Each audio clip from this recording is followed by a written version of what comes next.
everyone, we got another task word on the go here, and this is following yesterday's defeat to Morecambe away.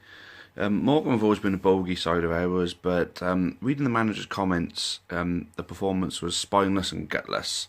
Well, unfortunately I wasn't at the game, so I haven't got an actual opinion on the performance myself, but I'm going to take the gaffer's word for it on that one, and just remind everybody that we're playing in League 2, and we're Newport County. We're not Man United in the Premier League, who would have been pissed off with that result. That kind of result against a bottom of the table team. Look, we're gonna suffer knocks. We're gonna have bad days at the office. We're gonna have periods where, for a few games, we're not so great. But we've had 3 games where we've not played particularly well. We've got 4 points out of them. Last season we would have had 0 points out of those games, because last season we'd have lost to Morecambe. I know we won there last year, but in these sort of circumstances, we'd have lost to Morecambe. We'd have probably lost, or maybe drew 0-0 with Cheltenham, and we probably would have lost 2 or 3-0 to Wickham. So just remember something, guys, right? We're still doing a damn sight better than what we did last year. And we all said at the beginning of the season, mid-table mediocrity would be a welcome thing. Very much so. I mean, we're doing... Last season, I think we were something like 7 or 8 points worse off at this point. We got danger in our team, up front. We got a solid defence.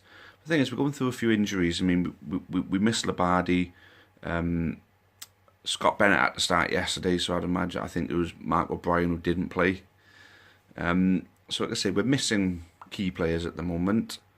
Lamar Reynolds is only just back from an injury. Mikulski's only just back from an injury. So we've got players coming back into the squad who have it about them to change games for us. Like I say, Lamar Reynolds hasn't found his feet just yet, but I think it's a matter of time with him. Amond scored a couple of goals, but I still think there's even more to come from him. I think Newell, people are commenting on him being played out on the wing now. I share the scepticism, to be honest with you, because he seems a lot more deadly from the centre, having the ball at his feet and being able to strike the ball at goal and being able to get his head on the ball. Now, if you see what he does down the wing, 9 times out of 10 he beats people. He beats people, and for pace as well. For a big guy, he wins for pace, and he's able to get onto that byline and stick the ball into the box. Now, if those balls aren't converting into chances, then yes, I can understand, it's a meaningless trait to have within the team as a big guy who can exploit the wing when the ball in the box is coming to nothing. When if he had the ball in the centre and he could turn and shoot, then there's more of a chance to hit the goal than what there is from where he's coming in from that wing. I do think a central attacking partnership with Amond could be vital, because the difference between Amond being in the centre on his own and Newell being out on the wing is, at half time we were losing 1-0 to Chesterfield. We drew 0-0 with Wickham, and we only won 1-0 against Cheltenham, and that was because Amond was in the right place at the right time. So there was an air of fortune, and now we've lost 2-1 to Morecambe. The difference is when Newell was in the centre, we turned a 1-0 half time deficit into a 4-1 win, with him scoring a hat-trick and becoming Player of the Month. Now, I'm hearing obviously fans having a bit of a hoo-ha with Michael Flynn. Now, I can see both sides of this now. On one side, a paying fan has a right to vent their frustration. And on the other hand, we're doing so well in comparison to last year, and the manager that saved us, is it really worth over one game coming to blows with that manager? I mean, personally, I don't think it's worth coming to blows with the manager over one game. One poor game, and that's the only poor game we've had all season. Every other game, we played well enough to win the game, or at least achieve the point that we've got. Exeter, we played well enough to actually win that game, but it obviously wasn't meant to be. This is the first time that we played a game that we've actually deserved to lose. Although still, even though the manager's saying that the performance was gutless and spineless and we got what we deserved, A lot of people are saying that a draw would have been a fair result and their second goal had a hint of fortune about it. Also hearing whispers, well, not so much whispers, but Twitter, it was quite visible on Twitter through the Argus and a few others that there was an alleged handball which blocked a shot at goal.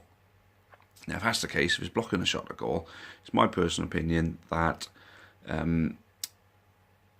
it should be penalised as a handball if it blocks a shot at goal. If it takes a deflection and hits the hand and it's in a natural position, then you can understand. But apparently his hand was to his side, slightly out, and it blocked the shot at goal. But like I say, I wasn't there, so I can't really comment. But a lot of people saying that we were unlucky not to have a penalty, and that was literally just before they went up the other end and scored. So, you know, we never get the luck from the refs when we play against Morecambe. I think we've only ever had it once, and that's when we won up there 1-0 and we won a penalty. But the thing is, it was an absolute stonewaller of a penalty, and there was no grey area to it. It was black and white penalty all day long. So in this instance, if the referee can see a reason not to give it, you tend to find that they take those reasons when it comes to playing us. I mean, we conceded 19 penalties, and I think we won 3 or 4 penalties all season last year. I think we had 4 penalties in comparison to 19, which, I mean, we had just as many shapes as every other team.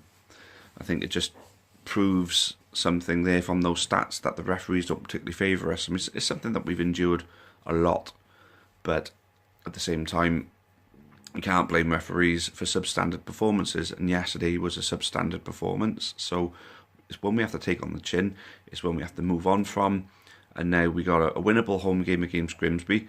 It's disappointing, right, because we were just in the process of looking at building up momentum on a winning run. We actually believed we could go on a good winning run here and push for the top 3.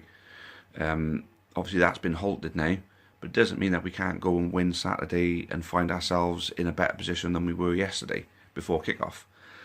It just shows us such fine margins in football, and in League 2 this season, it just goes to show anyone can beat anyone, except Exeter, because they're beating everybody at the moment. I could see Exeter finishing top 3, if not winning the actual thing.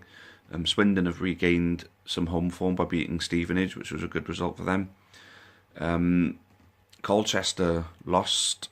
Who did they lose to? They lost away to... Who were they playing against? I can't think who Colchester were playing. They were away to a bottom end of the team, a bottom end team, and they Cheltenham battered them.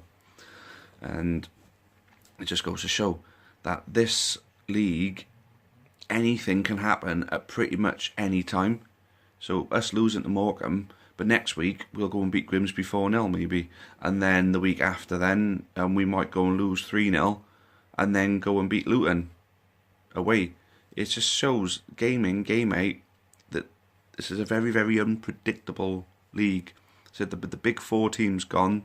It's much more wide open. Coventry are pretty much on a level with everyone. You know, they're not in a position where they're a mile above everyone. And then every other team that came down are pretty much League 2 level anyway. You know, Port Vale, Swindon, Chesterfield. You know, I mean, Swindon are a pretty big club, but they've been in and around League 1, League 2 for a long, long time now. So they'd be considered a pretty standard League 2, League 1 team. But it just goes to show, I mean, you know, we've looked good, but it shows we can be beat by a lower team. But then it goes to show that we can go and beat a bigger team when we went and won 1-0 at Coventry. You know, I mean, panic stations, there's absolutely no need to panic right now. I mean, we've looked far, far better than we've looked for years now from the start. And even 3 years ago when we nearly finished in the playoffs, we lost our opening 3 games. You know, and we ended up finishing just outside the playoffs. We should have finished top 3 that year. If Edinburgh didn't go, we'd have finished top 3 that year. We'd have been in League 1. And who knows where from then on. Look, and then we've had 2 really bad starts, and now we finally had a good start. You know, we've given our fans a reason to believe. There's no reason to disbelieve it now. That's what I'm saying. Don't get on the panic stations. Be happy that we're where we are now and not further down. And know that we're not going to be in a relegation fight this season. We are going to be mid-table, possibly pushing playoffs. So, like I said, we would have taken that a nice FA Cup run, and then, you know, finish 10th. 10th will do me. If we finish in the top 10, I'll be more than happy with a nice little FA Cup run. Make a little bit of money, build a little bit of money to build upon it. Every season we build and build and build that little bit more. Build our relationship with the Welsh Rugby Union, build our relationship with the Newport City Council, build our relationship with everyone in the community of Newport, keep getting more fans, it's slowly getting there, building into a proper Football League club. I'm not going to say we're almost there, because we're still far short of it, but we're getting there, we're moving in the right direction. Now's not the time to create obstacles for the club. So that's where I'm going to leave it on this one. Thanks all for watching. Again, loving all the comments and everything like that. We're getting a lot more interaction on the channel now, which is great. The gaming series are now out in flow. I hope you're all enjoying them. If you haven't been watching them, it's worth getting on them. And the 2 compilations I've done, the worst kits ever in football and the worst haircuts ever in football, check them out. I'm getting a lot of good feedback on them, so obviously they must be decent videos. But I think that's all we've got time for now anyway, so thanks again for watching, and until next time, cheerio and up the county.